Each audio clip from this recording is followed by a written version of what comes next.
Barrio means neighborhood in Spanish, and it's a reminder of the past lives on the Mississippi River Trail. What now is an industrial area was once home to many families. Our Quad Cities Hami Arain shares their stories as we celebrate Hispanic heritage. Ebenezer Cook was the one that owned Cook's Point land. And of course, during the Revolution in Mexico, a lot of our Mexican people came to the United States to get away from that dictatorship, you might say. And the Santa Fe and the Rock Island lines and some of those railroad companies solicited some of the Mexicans and brought them, gave them jobs here. This is the story of the kids who grew up in downtown Davenport. The memories immortalized in a song sung in Spanish, but in English it reads like a poem.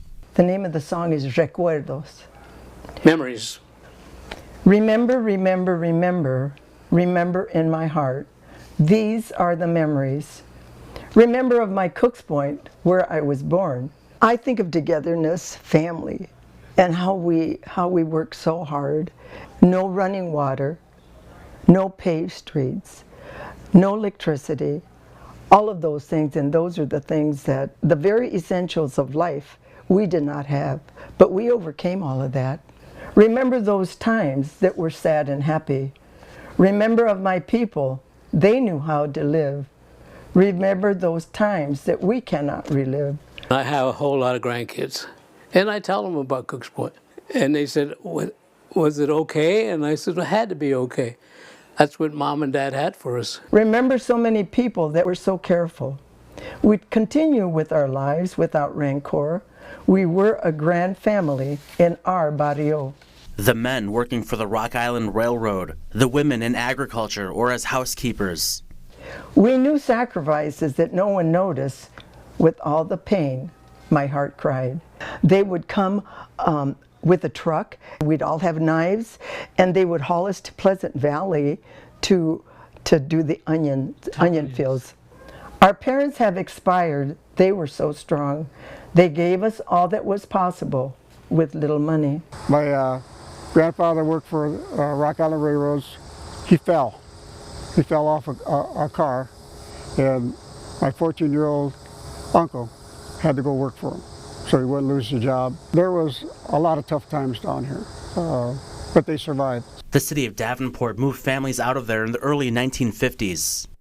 I'm saddened that they disbanded Cook's Point, but yet they did us a favor by causing us to go into the community and better ourselves. Remember of the music that my father would play for us. The fiestas were so joyful, they never ended. The roots of Cook's Point, they're gone. They're all gone. Not too many that are left. Not too many. Not too many that are left that know the story, the real story. Life goes on, and we should instill our stories to our children and help them understand that the obstacles and the tragedies and the hard work that we went through.